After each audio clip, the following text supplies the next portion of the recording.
اللهم صل وسلم على سيدنا محمد وعلى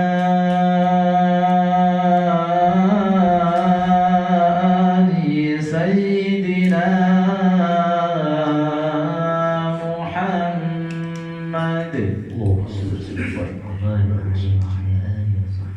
حسبي ربي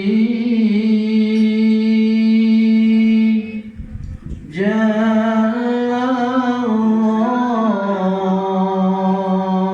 الله ما بقلبي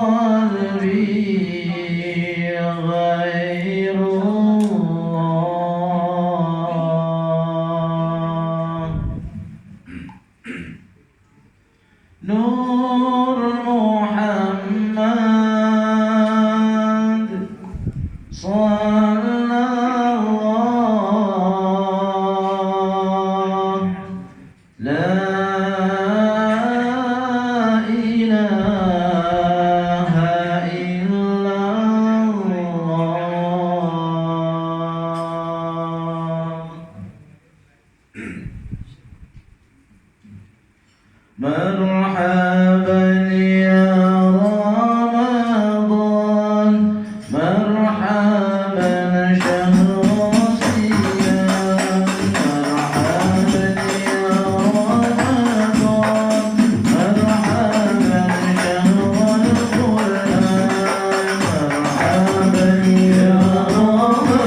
وسلم وبارك عليه وعلى آله.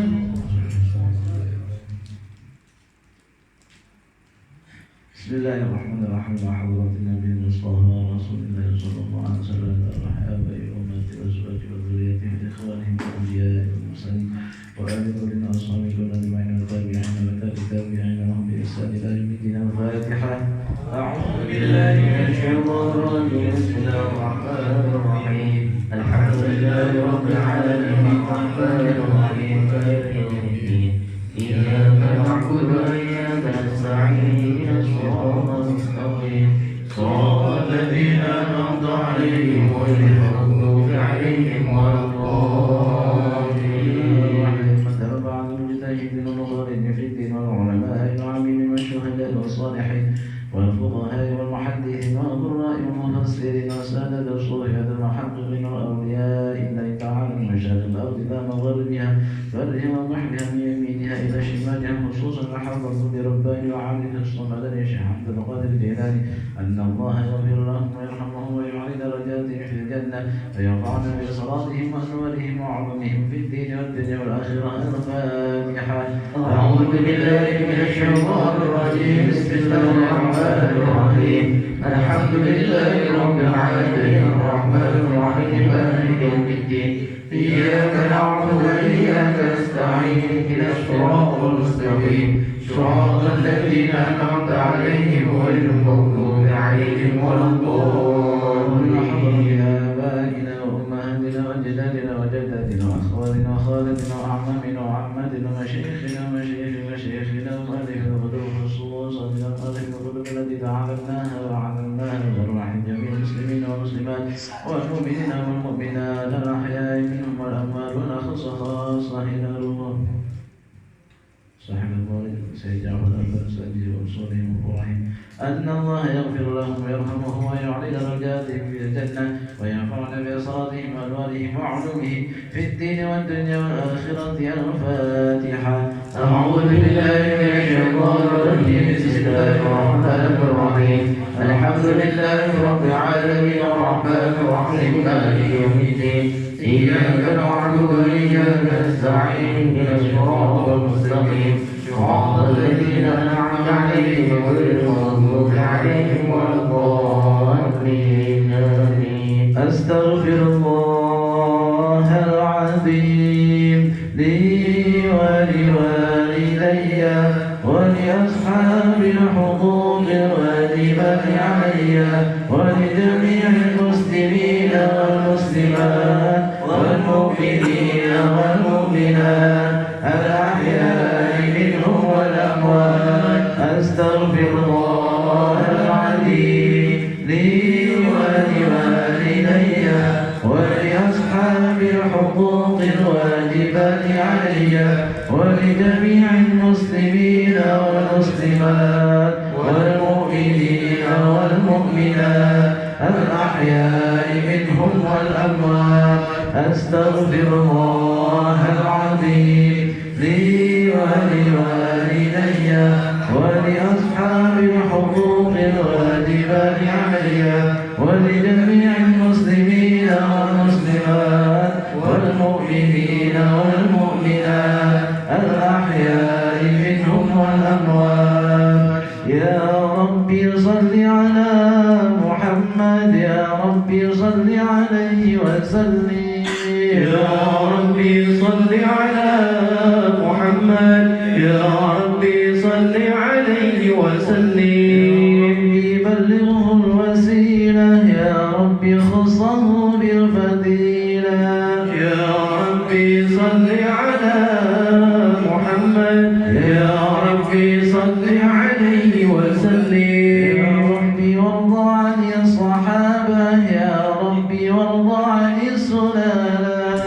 يا ربي صل على محمد. يا ربي صل عليه وسلم.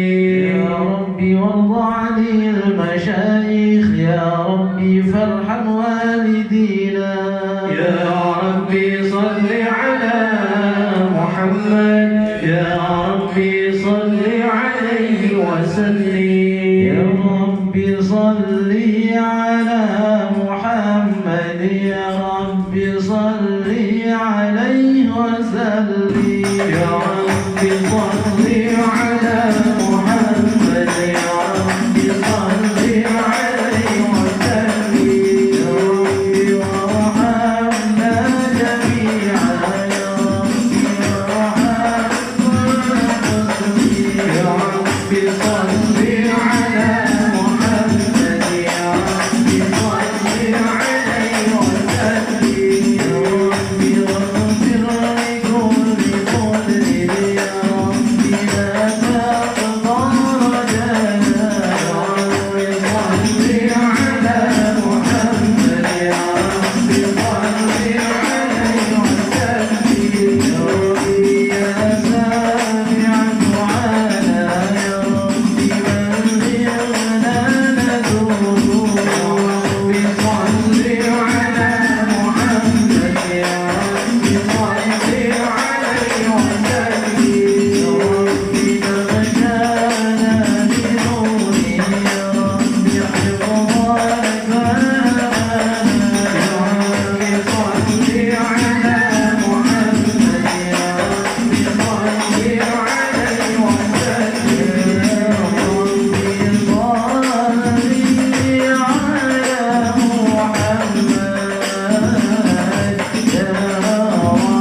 فتحنا لك فتحا مبينا ليغفر لك الله ما تقدم من ذنبك وما تأخر ويتم نعمته عليك ويهديك صراطا مستقيما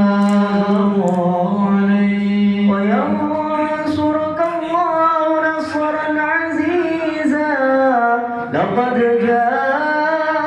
جاءكم رسول من أنفسكم عزيز عليه ما عنتم حريص عليكم بالمؤمنين رؤوف رحيم فإن تولوا فقل حسبي الله لا إله إلا هو عليه توكلت وهو رب العرش العظيم إن الله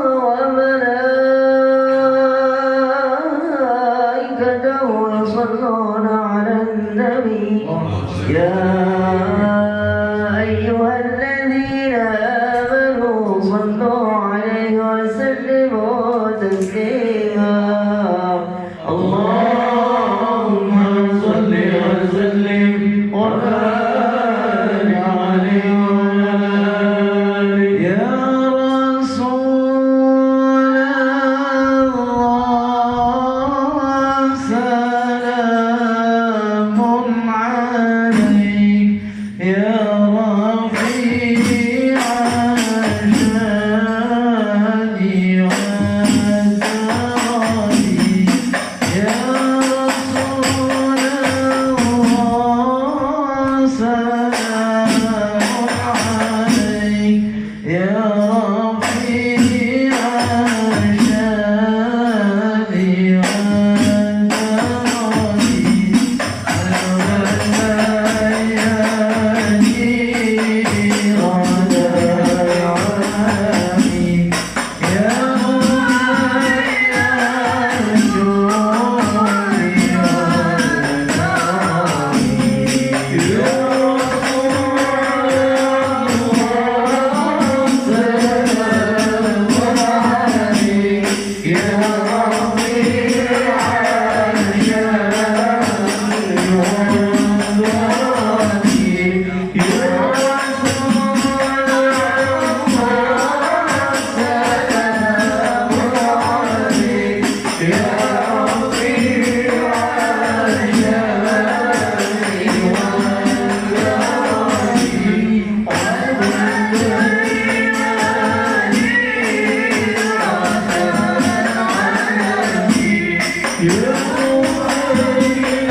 العين بسم الله الرحمن الرحيم أبتدئ لله بسم الله العليا مستمر فيض البركات على ما ناله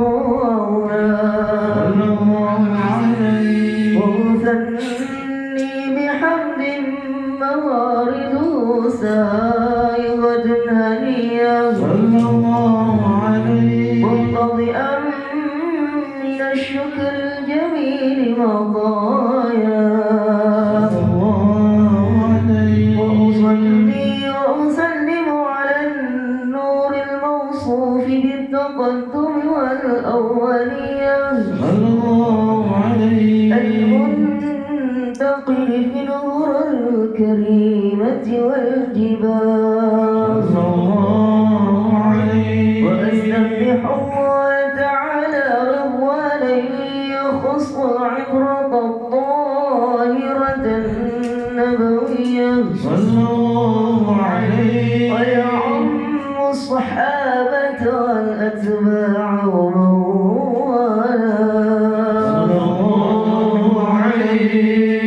واستجديه هداية لسلوك السبل الواضحة الجلية وحفظا من الغواية في خضد الخطايا وخطايا وأنشر من قصة المولد النبوي برودا حسانا عبقريا ناظما من النسب الشريف قدا تحل المسامع بحنان واستعين بحول الله تعالى وقوته قوية إنه لا حول ولا قوة إلا بالله عبد اللهم الغفور الكريم يا رب الشديد من صلاة وتسليم اللهم صل وسلم وبارك عليه وعلى آله وبعد فأقول هو سيدنا محمد بن عبد الله بن عبد المطلب واسمه شيبة العبد ومن خصاله الثانية ابن هاشم واسمه عمرو بن عبد مناف واسمه مغيرة الذي انتهى الارتقاء لعليا ابن زي واسمه مجمع سمي بقصي للتقاصي في بلاد غضاة قاسية الله تعالى إلا الحرب المحترم فحما حما واسمه حكيم بن مرة بن كعب بن لؤي بن غالب بن فهر واسمه قريش وإليه تنسب البطون القرشية وما قومه جناني كما جنع إليه الكثير وارتضى النضر بن كنانة بن خزيمة بن مدركة بن إلياس وهو أول من أهدى البد إلى الرحاب الحربية وحديث بالنبي صلى الله عليه وسلم ذكر الله تعالى ولبى مضرب بن نزار بن معد بن عدنان وهذا سلك النظم فرائده بنان السنة السنية خليل إبراهيم أمسك عنه الشارع وأبى إلى ريب عند ذوي العلوم النسبية إلى الذبيح إسماعيل نسبته ومحتوى طلقت كواكبه الدرية والسيد الأكرم صلى الله عليه وسلم واسطته المعتمى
ولما تم من حمله عليه على الراجع 9 أشهر قمرية وآل الزمان أن ينجلي عن صداه اللهم ليلة مولده آسيا ومريم في نسوة من حضرة القدسية وخدم المخالف ورد صلى الله عليه وسلم نور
عيد مولده الشريف أئمة ذو رواية روية فطوبى لمن كان تعظمه صلى الله عليه وسلم غاية مرامي ومرماه.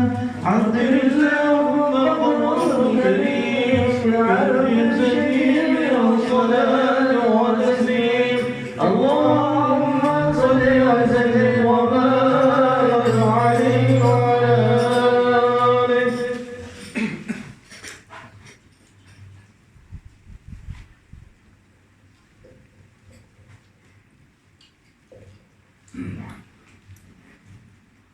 بسم الله الرحمن الرحيم. اللهم صل على سيدنا حبيبنا شفيعنا وكريمنا وذخرنا مولانا محمد وسلم. رضي الله تبارك وتعالى عن الصحابة والرسول أجمعين والحمد لله رب العالمين. حمدا يكفي نعمه يكفي مزيدا.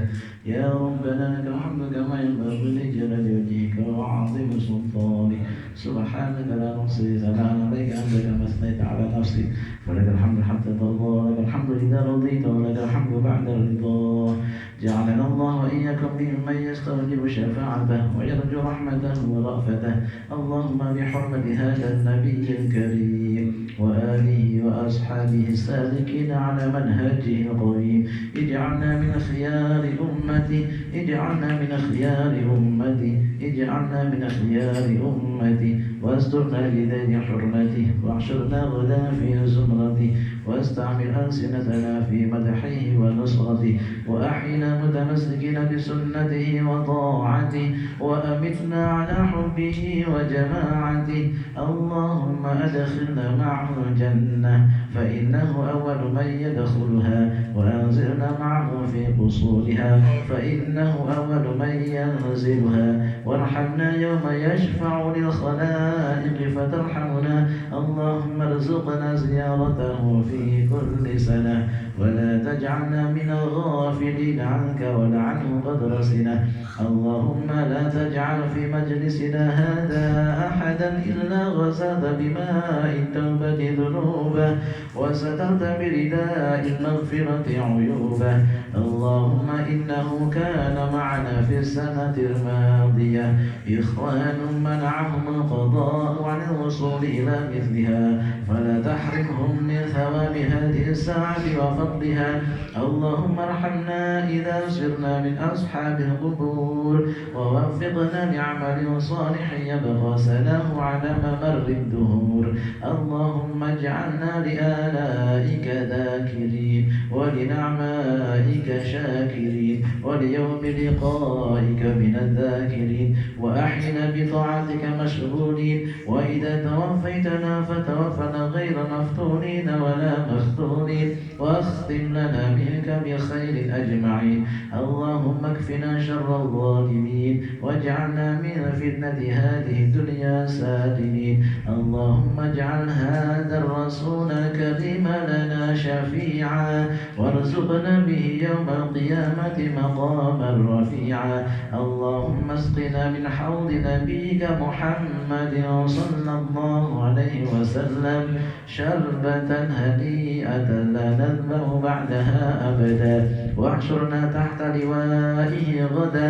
اللهم اغفر لنا به ولآبائنا ولأمهاتنا ولمشايخنا ولمعلمينا وذوي الحقوق علينا، ولمن أجرى هذا الخير في هذه الساعة، ولجميع المؤمنين والمؤمنات والمسلمين والمسلمات الأحياء منهم والأموات، إنك مجيب الدعوات وقاضي الحاجات وغافر الذنوب والخطيئات يا أرحم الراحمين. وصلى الله على سيدنا محمد وعلى آله وصحبه وسلم. سبحان ربك رب العزة عما يصفون، وسلام على المرسلين، والحمد لله رب العالمين.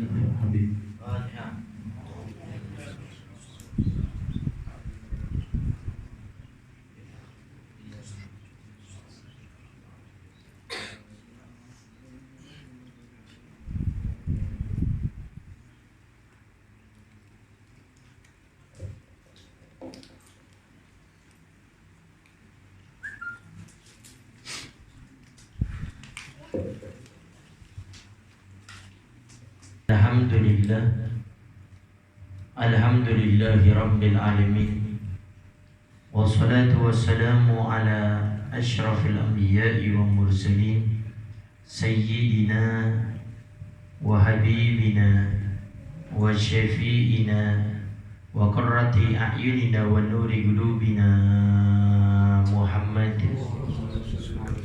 habibi Rabbil Alamin wa ala alihi wa sahbihi ajma'in. Allahumma salli wa sallim ala sayyidina Muhammad tibil qulub wa dawaiha wa afiyatil abdani wa shifaiha wa nuril absari wa diyaiha wa qutil arwah wa jidaiha wa ala alihi wa sahbihi wa sallim.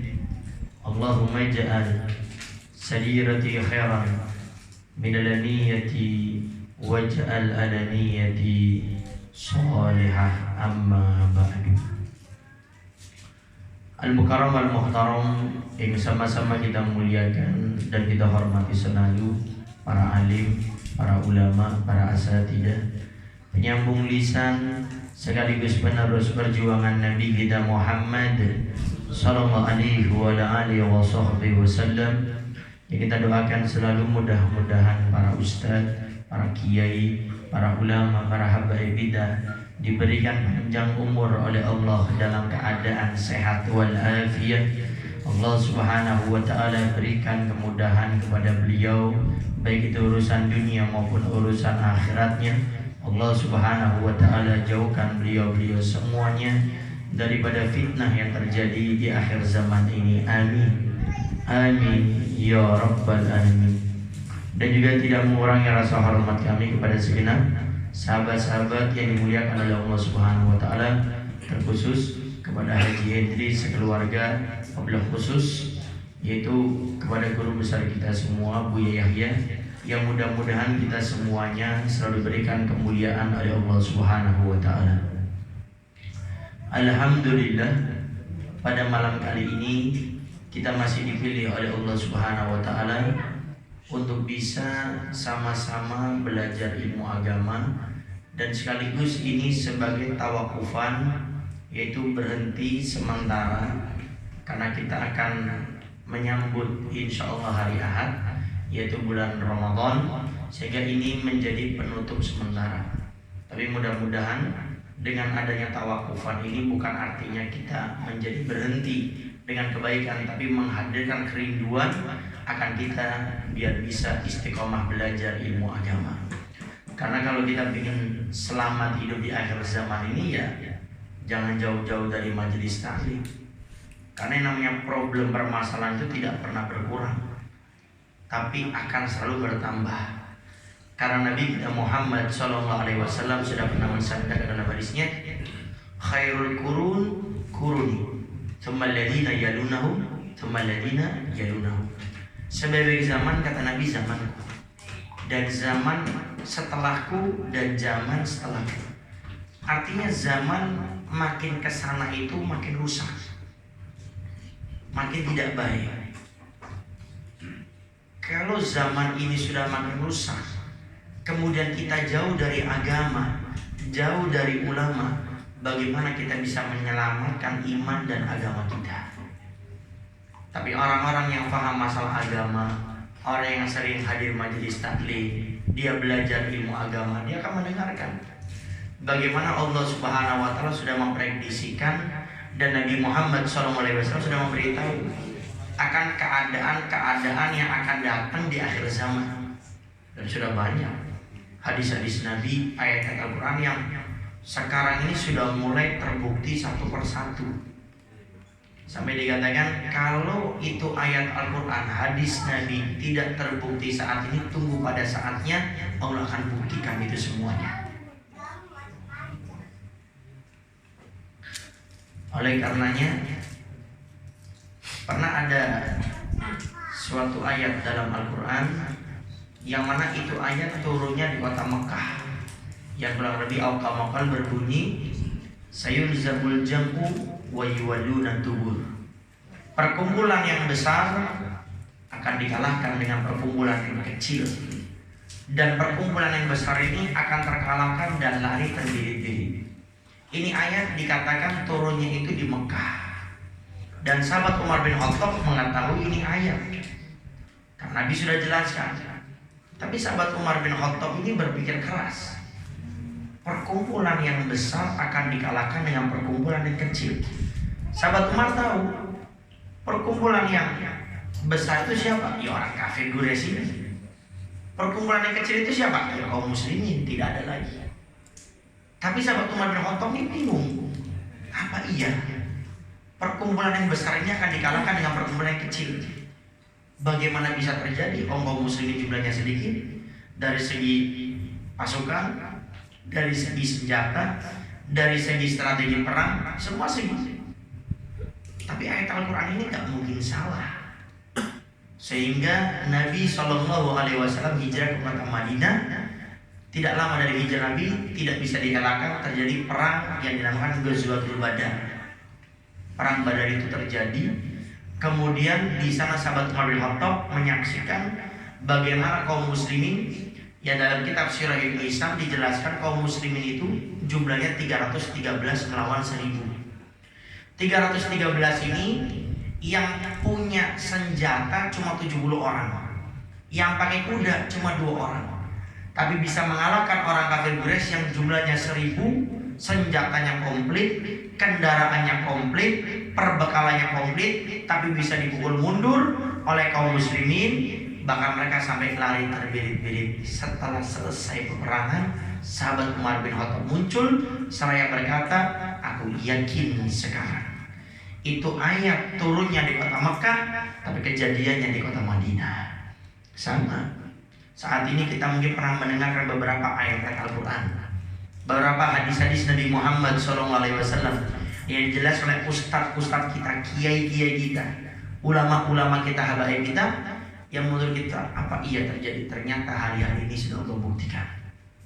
Oleh karenanya, dengan kita hadir di majelis-majelis seperti inilah kita akan menjadi orang yang insya Allah diselamatkan oleh Allah Subhanahu Wa Taala daripada fitnah yang terjadi di akhir zaman. Sehingga maksimalkan untuk bisa hadir di majelis-majelis seperti ini. Jangan sampai kita bisa hadir di majelis dzikir, majelis maulid, istighosah yang lain-lainnya, tapi hadir majelis ini kita tidak bisa hadir. Kenapa? Karena Nabi Muhammad SAW sebagaimana dituliskan dalam kitab Fawaidul Mukhtarah fi Saliki Tariqil Akhirah. Nah, itu dijelaskan di sana. Diriwayatkan oleh sahabat Abu Hurairah, Nabi dengan sahabat Abu Hurairah pernah masuk satu masjid. Ada 2 majelis. Nabi katakan dua-duanya ini baik, tapi yang ini lebih baik daripada yang ini. Apa yang ini? Yang pertama itu majelis yang berbicara masalah halal haram, berbicara tentang masalah ilmu agama. Yang kedua majelis zikir. Kata Nabi dua-duanya baik, tapi yang ini lebih baik daripada yang ini. Kenapa? Dengan kita tahu mana yang halal, mana yang haram, kita bisa menghindari yang namanya api nerakanya Allah Subhanahu Wa Taala, dan kita bisa menjadikan diri kita kepada surga. Termasuk masalah akhlak adab yang saat ini kita sudah mulai krisis akhlak. Banyak orang punya ilmu tapi terkadang nggak punya akhlak, sehingga umat akhirnya bukan makin dekat sama Allah, malah makin jauh. Sampai Nabi sindir dalam salah satu hadisnya, man istada ilman wa lam yazdad hudan lam yazdad minallahi illa bu'dan. Siapa orang bertambah ilmunya, apalanya bertambah, kemudian ilmu yang dia pelajari bertambah, wa lam yazdad hudan, tapi rasa takut kepada Allah tidak bertambah, petunjuk dari Allah tidak bertambah, lam yazdad minallahi illa bu'dan, tidak bertambah kecuali jauh dari Allah Subhanahu Wa Taala. Makanya akhlak ini penting. Karena mau nggak mau yang namanya ustadz itu dia akan jadi contoh untuk santri dan santriwatinya. Seorang kiai mau nggak mau dia akan jadi sosok panutan di kampungnya. Seorang ulama mau nggak mau dia akan menjadi rujukan bagi orang-orang yang hidup di zamannya. Sehingga kalau kita sebagai ustadz, kiai, ulama tidak memiliki akhlak yang baik dari ucapan, perbuatan, sikap, bagaimana jamaah kita akan jadi baik? Bagaimana pengikut kita bisa menjadi lebih baik kalau kita menjadi contohnya ini tidak baik? Oleh karenanya Kita diperintahkan dalam agama kita ini untuk mencari sosok ustadz, bukan hanya berilmu, tapi memiliki rasa takut kepada Allah, dan dia juga tentunya memiliki akhlak yang baik. Maka mudah-mudahan Allah Subhanahu wa Ta'ala pertemukan kita dengan para pembimbing yang soleh, ustadz, kiai, ulama yang mengamalkan ilmu agama sampai menuju kita menuju surga ya Allah Subhanahu wa Ta'ala. Amin. Amin ya rabbal alamin. Para hadirin wal hadirat yang dimuliakan oleh Allah Subhanahu wa Ta'ala, pada kesempatan kali ini tawakufan, sehingga kita akan bahas secara eksklusif, secara khusus siapakah orang yang untung di bulan Ramadan. Kita akan bahas 3 poin. Kita akan bahas 3 poin ini. Pegang 3 poin ini, insya Allah siapapun kita akan menjadi orang paling beruntung di bulan Ramadan. Bukan hanya tahun ini, dalam setiap tahunnya. Sehingga 3 poin ini betul-betul harus kita hafal dan kita pahami. Poin yang pertama adalah, sebelum kita bicara masalah beruntung, maksimal ibadah di bulan Ramadan, yang satu ini kadang-kadang terlupakan di antara kita. Apa itu? Ada beberapa golongan manusia yang Nabi kita Muhammad SAW menjelaskan, manusia ini tidak akan diampuni oleh Allah di bulan Ramadan. Hati-hati, Nabi sudah menjelaskan. Ada 5 golongan manusia yang mereka ini kalau masuk bulan Ramadan tidak akan diampuni dosanya oleh Allah. Walaupun bulan Ramadan itu dikenal dengan namanya syahrul maghfirah, bulan penuh dengan ampunan. Bahkan Nabi sabdakan, awwaluhu rahmah wa awsatuhu maghfirah wa akhiru itqun minan nar. Itu enggak bakal diberikan orang ini kalau dia termasuk 5 golongan ini. Bahkan Al-Habib Abdullah bin Ali bin Muhammad Al-Haddad Sahib Rotib beliau mengatakan, walaupun orang ini masuk bulan Ramadan ratusan sampai ribuan kali tidak akan diampuni oleh Allah. Ratusan kali kata beliau, ribuan kali tidak bakal diampuni oleh Allah. Sehingga sebelum masuk bulan Ramadan masih ada 1 hari evaluasi. Jangan sampai kita termasuk 5 manusia ini. 1, yang pertama, orang yang tidak akan mendapatkan ampunan di bulan Ramadan adalah anak yang durhaka kepada kedua orang tuanya. Gak bakal diampuni oleh Allah. Durhaka ini harus kita pahami. Apa definisi durhaka? Karena kadang ada orang itu malah durhaka itu mukul orang tuanya. Durhaka itu melawan, bukan hanya itu. Di dalam Al-Quran Allah Subhanahu wa Ta'ala berfirman, wala taqul lahuma uffin.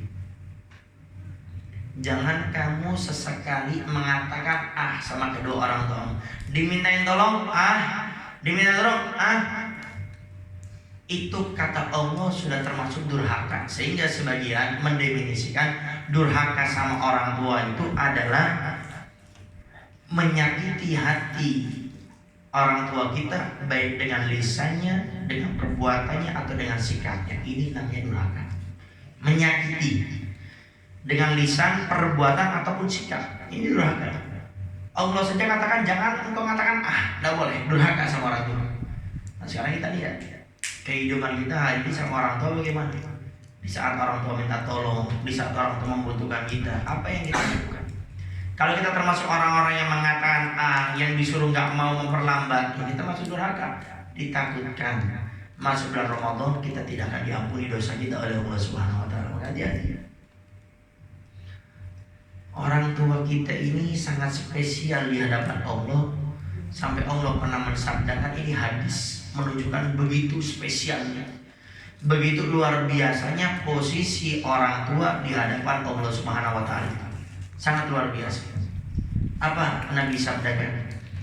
Barang siapa yang di pagi hari dia membuat aku senang, kata Allah, tapi di sore hari dia buat orang tuanya tidak senang, maka aku akan murka dengan anak ini. Di pagi hari dia buat senang, dia ibadah, berbuat kebaikan, sedekah, hadir majelis taklim, dekat dengan ustaz, kiai, ulama di pagi hari.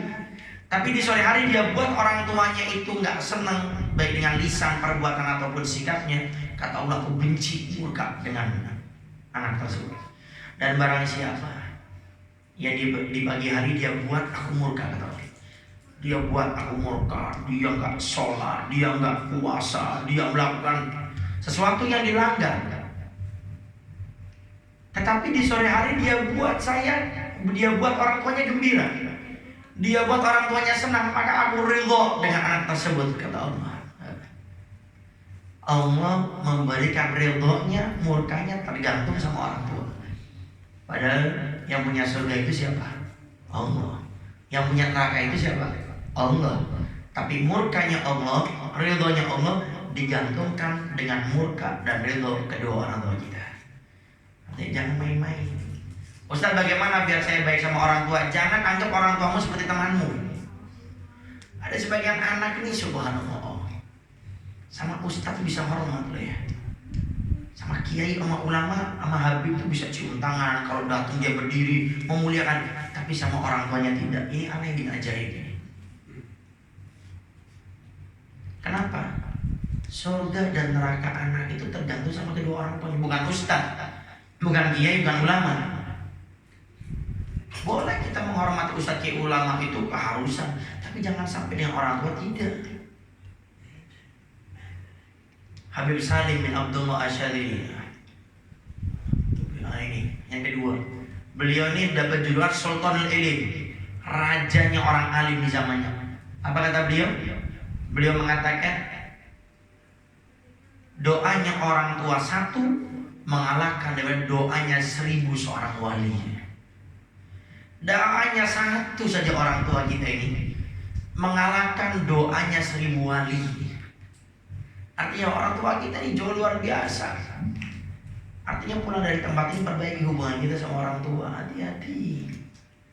Alqamah itu salah satu sahabat Nabi yang hidup sama Nabi, melihat Nabi, beriman sama Nabi. Nabi tidak takbiratul ihram kecuali Alqamah berada di belakang Nabi. Nabi tidak buka majelis taklim kecuali Alqamah ada di depan. Nabi tidak perintahkan jihad kecuali Alqamah ikut berjihad. Tapi lihat bagaimana akhir hidupnya. Tidak bisa mengucapkan kalimat La ilaha illallah Muhammad Rasulullah. Apa sebabnya? Gara-gara menyakiti hati ibunya. Jureid, seorang soleh, seorang wali Allah di zamannya, gara-gara ibunya datang ke rumahnya mengucapkan salam tidak dijawab, padahal dia sholat sunnah. Dia boleh membatalkan karena menjawab salam ini hukumnya wajib. Apalagi itu orang tua kita. Tapi Jureid tidak menjawabnya sampai sakit hati ibunya. Diangkat tangannya, ya Allah, jangan engkau cabut nyawa Jureid sebelum kau timpakan musibah yang berat kepada Jureid. Diberikan oleh Allah musibah yang sangat berat. Maka jangan main-main sama orang tua. Gimana caranya? Jangan anggap orang tuamu itu sebagai teman, tapi anggap orang tuamu itu sebagai surga dan nerakamu, sehingga kita bisa maksimal mengurus mereka. Dan tidak pernah merasa berat kalau dimintain tolong. Tidak seperti anak akhir zaman ini, dimintain tolong, Pak kok saya terus sih, Bu kok saya lagi, kakak saya dong, adik saya dong. Padahal di saat orang tua meminta tolong kepada kita, itu pintu surga terbuka lebar untuk kita. Imam Uwais Al-Ghirani dapat salam dari Nabi, diperintahkan sahabat Umar, sahabat Ali minta doa. Karena apa? Berbakti jadi orang tuanya. Sehingga kita yang masih punya orang tua itu syukuri, jangan malah durhaka. Sampai kata Al-Faqir, saya punya guru Dr. Al-Ustadz Habib Sigaf bin Abuya di kawasan Baharun. Itu beliau menceritakan kemarin waktu acara milad di majelis Al-Faqir Al-Wasilah yang kedua. Itu beliau mengatakan, kalau ada seorang anak yang orang tuanya meninggal dunia, dari langit sana akan ada seruan langsung kepada anak tersebut. Seraya berkata, sekarang surga yang paling mudah kamu dapatkan sudah ditutup oleh Allah karena hari ini orang tuamu meninggal dunia. Surga yang paling gampang. Bayangkan dengan kita baik sama orang tua, surga terbuka lebar. Maka perbaiki hubungan kita sama orang tua sebelum kita masuk bulan Ramadan. Sebagaimana kalau saya berbuat jelek sama orang tua, tapi orang tua saya sudah meninggal dunia, bagaimana cara taubatnya? Dalam kitab Adabul Islam fi Nidomil Usrah, karya Profesor Dr. Abuya As-Sayyidil Habib Muhammad bin Ali bin Abbas Al-Maliki. Kalau foto itu yang paling pertama itu beliau punya karangan kitab namanya Adabul Islam fi Nidomil Usrah. Nah itu Al-Faqir saya kebetulan mengkaji kitab juga di Majelis Al-Wasilah setiap malam Kamis kedua. Itu di sana ceritakan bagaimana taubatnya seorang anak yang orang tuanya sudah meninggal dunia. Taubatnya di dalam kitab tersebut beliau jelaskan dengan orang anak tersebut memintakan ampun kepada orang tuanya sampai Allah akan ampunkan daripada dosa anak tersebut. Jadi mintakan ampun, jadi tidak ada alasan gitu. Yang kedua, 5 golongan yang tidak akan diampuni dosanya oleh Allah walaupun dia masuk ratusan ribuan kali bulan Ramadan adalah orang yang memutus tali silaturahmi. Jadi kata memutus, definisinya apa? Kita mampu untuk menyambung tapi dengan sengaja, dengan sadar kita putus tanpa adanya udzur. Ini namanya memutus tali silaturahmi. Dia mampu untuk menyambung, tapi dengan kesadarannya dia tidak ada udzur, dia putus. Ini memutus tali silaturahmi, tidak akan mendapatkan ampunan walaupun orang ini ratusan ribuan kali masuk bulan Ramadan. Tapi kalau ada udzur, kalau enggak, contoh, ini biasanya kasusnya ini saudara kandung biasanya, lagi masalah warisan. Sehingga kalau kita datang waktu kumpulan, mau itu keluarga atau kumpulan umumnya, kita datang, ada orang itu pasti ribut, dan pasti ribut tidak bisa dielakkan, maka kita tidak datang gak apa-apa. Kenapa? Kan ada udzur, bukan memutus silaturahmi, tapi setelah dia nggak ada, kita tetap hadir. Ini apa yang maksudkan memutus itu adalah dengan sengaja kita memutus, padahal kita bisa menyambungnya tanpa adanya udzur. Ini memutus. Dan Nabi ancam la yadkhulul jannah qati, tidak bakal masuk surga orang yang memutus tali silaturahmi. Nabi yang jamin. Bahkan dalam hadis yang lain Nabi jelaskan, inna rahmata la tanzilu ala qaumin fihim qati'ur rahim. Kata Nabi, rahmatnya Allah tidak akan diturunkan ke satu desa, satu kelompok, satu tempat yang mana di dalamnya ada manusia yang memutus tali silaturahmi. Dalam hadis ini Al-Habib Abdullah bin Ali bin Muhammad Al-Haddad mengomentari hadis ini. Kalau ada orang di satu desa memutus tali silaturahmi, maka dia menjadi penyebab rahmat tidak Allah turunkan. Lalu bagaimana besarnya dosanya orang yang menjadi penyebab rahmat Allah tidak diturunkan gara-gara dia memutus tali silaturahmi? Bagaimana besarnya? Gara-gara satu orang ini rahmat tidak Allah turunkan. Lalu bagaimana besarnya dosanya orang ini yang menjadi penyebab rahmat tidak Allah turunkan? Nah, maka hati-hati, harus disambung. Orang memutus, biarin urusan dia. Yang penting kita jangan memutusnya. Yang ketiga, orang yang tidak akan dapat ampunan di bulan Ramadan. Yang ketiga adalah orang yang tidak tegur sapa. Hati-hati, ini biasanya nggak jauh-jauh teman dekat ini biasanya. CS, merasa tersindir, merasa tidak dihargai. Biasanya naik motor bareng tiba-tiba ditinggal, nggak diajak, ngamuk, tidak tegur sapa. Waktu foto, tiba-tiba fotonya di zoom, foto dia dihilangin, di crop, akhirnya nggak terima. Hati-hati, ini sering ini terjadi biasanya teman-teman dekat ini. Oleh karenanya kita harus mengetahui apa sih yang menjadi dasar biasanya manusia ini, orang-orang ini tidak tegur sapa. Nah, itu biasanya faktornya itu karena kalau ada prasangka dugaan dibiarkan di hati. Dia punya prasangka dugaan sama temennya, tapi dibiarkan di hati. Akhirnya apa yang terjadi? Dia putus tali silaturahmi. Oleh karenanya tidak heran kalau dalam kitab Adab Sulukil Murid, Al-Habib Abdullah bin Ali bin Muhammad Al-Haddad menjelaskan, kalau kita punya prasangka dugaan sama orang lain, jangan biarkan itu prasangka dugaan nginep walaupun cuma 1 malam, kata Imam Haddad. Kalau mau biarkan prasangka dugaan itu nginep walaupun cuma 1 malam, kata Imam Haddad, itu akan berubah menjadi 3 perkara, kata beliau. 1, suudzon. Contoh Ustaz Ja'far kalau ketemu saya ini suka senyum, kok sekarang nggak senyum ini? Saya nggak tanya, saya tidak tabayun. Mulai akhir, jangan. Suudzon. Kedua, kalau dibiarkan lagi, dendam. Ternyata ini Ustaz, gara-gara saya sudah tidak dicerem pun Ustaz Ja'far kayak gini ya, awas ya, dendam. Yang ketiga, kata Imam Haddad yang paling besar apa?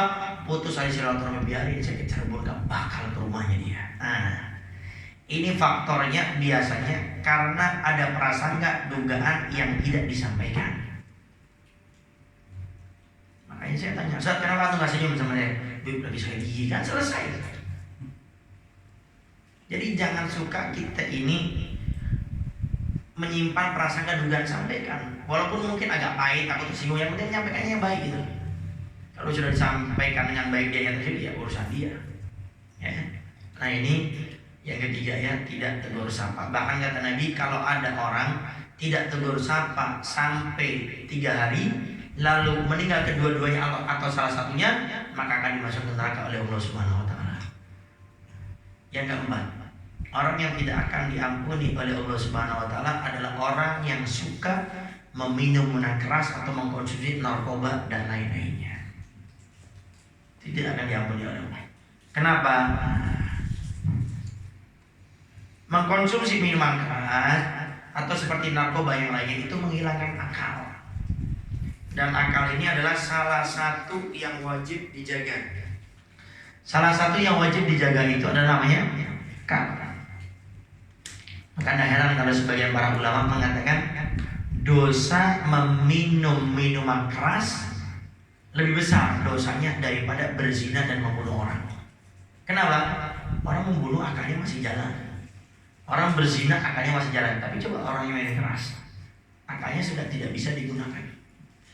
Makanya kalau kita masih ingat cerita akhir daripada Barseso, seorang makhluk Allah yang 70 tahun tidak pernah berbuat dosa sama sekali.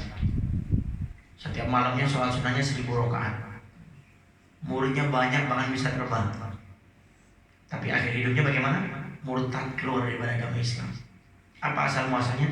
Meremehkan minuman keras walaupun cuma 1 teguk kecil saja. Meremehkan. Dan yang terkhusus adalah minuman keras sampai akhirnya dia tidak bisa mengontrol akalnya, dizinai itu perempuan, suaminya nggak terima, dibunuh sekalian.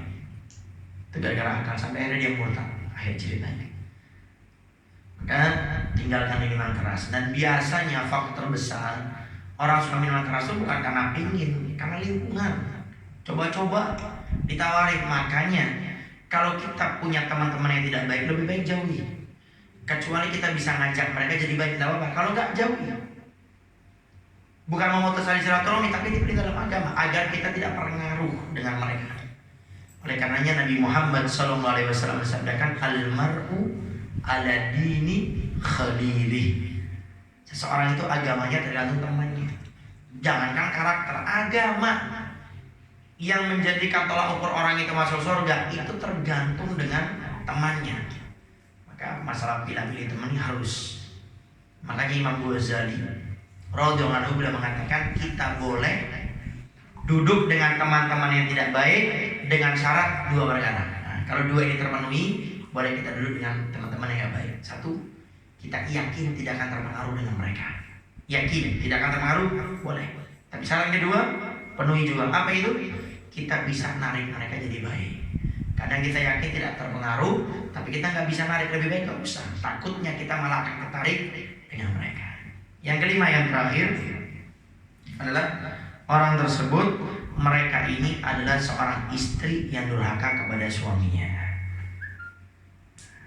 Durhaka sama suami ini Nabi sudah jelaskan paling banyak penghuni neraka itu perempuan. Faktornya 1, kurang bisa bersyukur. 2, durhaka sama suami. Nah, definisi istri yang durhaka itu seperti apa? Sama seperti anak dengan orang tuanya. Jadi dia menyakiti hati suaminya dengan ucapan, perbuatan ataupun sikapnya. Baik, ini 5 golongan orang-orang yang tidak akan diampuni dosanya oleh Allah Subhanahu wa taala. Maka selesaikan dulu ini 5. Jangan sampai kita termasuk 5 golongan ini. Kemudian poin yang kedua, bagaimana cara agar kita bisa maksimal ibadah di bulan Ramadan. Nah, kita insya Allah hari Ahad ya, karena tadi sudah ada kebutuhan isbat, belum kelihatan. Nah, maka jangan ribut. Ini sebagian orang ini katanya saya dengar ada beberapa nih di status di ini ribut. Saya tetap mau puasa hari Sabtu. Kalau Anda melihat hilal secara langsung, tidak apa-apa. Sumu liru'yatikum. Puasa kalian dengan melihat hilal. Sudah nggak lihat, masih kata-katanya, Anda puasa. Malah besok itu termasuk Yomusyak, hari yang ragu kan. Besok itu diharamkan tuh berpuasa malah. Kemudian yang kedua, kalau kita nggak pernah mondok itu ya tahu diri gitu loh. Nanya, nggak usah ramenya aja. Kan sudah dijelaskan kalau ada 2 pendapat yang berbeda masalah hilal, maka yang dimenangkan itu adalah mengikuti pemerintah. Karena pendapat pemerintah ini mengangkat perbedaan di antara yang lainnya. Itulah. Dan ingat pemerintah tuh punya tim khusus loh ya, bukan pemerintah melihat dari rumahnya ini bulannya kelihatan enggak gitu. Sampai ada istilah isbat itu kenapa? Karena mereka menerjunkan orang-orang khusus yang memang sangat mengetahui tentang ilmu falak, khususnya untuk melihat masalah hilal ini. Sehingga kalau pemerintah sudah bilang hari hati selesai harusnya. Gak usah ribut besok saya mau puasa, enggak boleh. Besok masuk hari Syawal.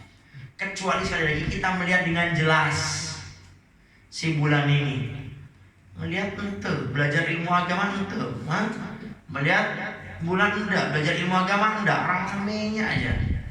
Entah kalau sudah dipentung sama malaikat mukana di kuburan, baru rame sendiri kita. Sehingga nggak usah rame-rame sendiri, udah ikuti selesai.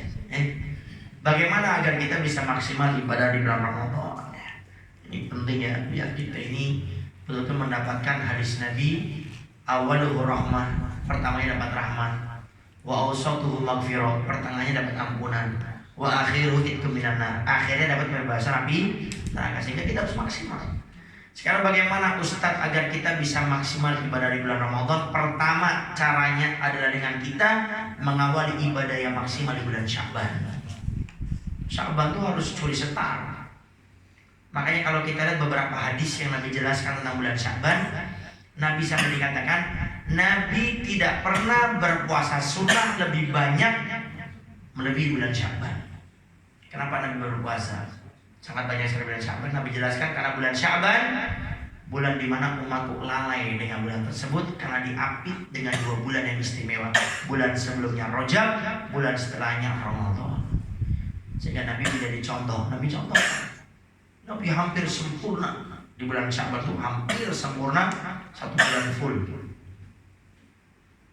Nah, sehingga bulan Sya'ban ini menjadi perdana pemain bola kelas dunia yang kalau bicara tentang bola itu sudah jadi makanannya sudah setiap hari. Kiper yang setiap hari megang bola, tahu arah penendang bola, menendang ke kiri, kanan, ke tengah, itu kalau mau tanding sama musuhnya itu pemanasan dulu, dijaga makanannya, vitaminnya, olahraganya, kebugarannya, termasuk di lapangan di mana dia akan tanding, dicek latihan. Ini kelas dunia. Walaupun di kandangnya sendiri tetap latihan. Apa alasannya? Biar maksimal ntar lawan musuh di saat harus melawannya. Sama kita bulan Ramadan juga. Kalau ingin maksimal ibadah di bulan Ramadan, ya pemanasan dulu sekarang bulan Sya'ban. Ya maksimal, jangan harap bisa baca Al-Quran dengan maksimal kalau hari ini kita tidak mau mengawali membaca Al-Quran dengan maksimal. Dan sering orang berpuasa itu di hari pertama, berat ya. Puasa di hari pertama ini, kenapa berat? Iya, karena ini sudah kita ini nggak makan, nggak minum. Coba lihat orang-orang yang bilang seperti itu. Apa? Karena dia nggak belajar puasa. Coba dia belajar puasa di bulan Sya'ban, nggak bakal berat itu, masuk apa? Sudah pemanasan. Yang pertama.